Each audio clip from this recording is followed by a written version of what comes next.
The town of Highland in northwest Indiana is still cleaning up from this when a tornado touched down during last week's storms. Tonight, city leaders are trying to find out why not all of the tornado sirens worked during the severe storms. Our Jermont Terry is live with what went wrong and how they're working to fix it. Jermont.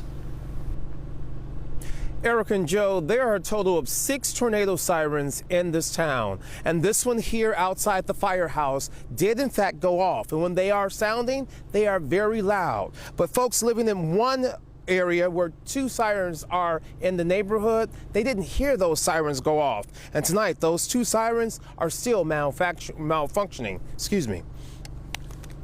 This is one of many tornadoes which ripped through northwest Indiana last week. Huge trees toppled onto homes. Karen Parsons will never forget how the skies looked that night.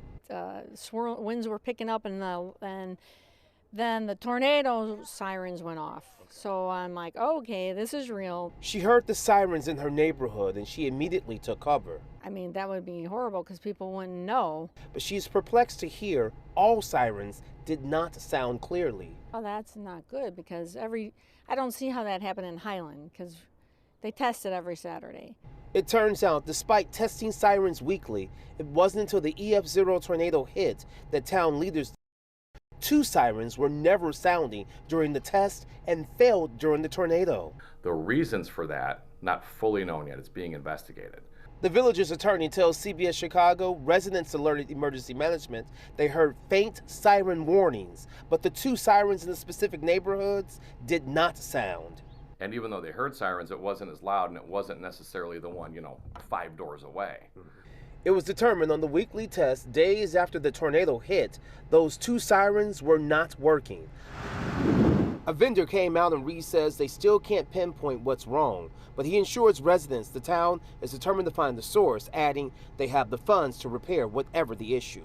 Public safety issues are paramount to everyone, right? And so I think all the right steps are being taken. So what are the next steps? From here on out, all public works employees will now stand next to a siren whenever they are testing them weekly. That is to ensure that the siren that they're next to is actually making noises and they're not hearing surrounding sirens. We should note, now despite the fact that they know that the 2 sirens are malfunctioning, they cannot at this hour determine how long they were not working prior to them testing them on Saturday. So a lot still to determine as to what really led up to all of this. Reporting live in Highland, Indiana, I'm Jermont Terry, CBS News Chicago. Joe and Erica. Jermont, thank you.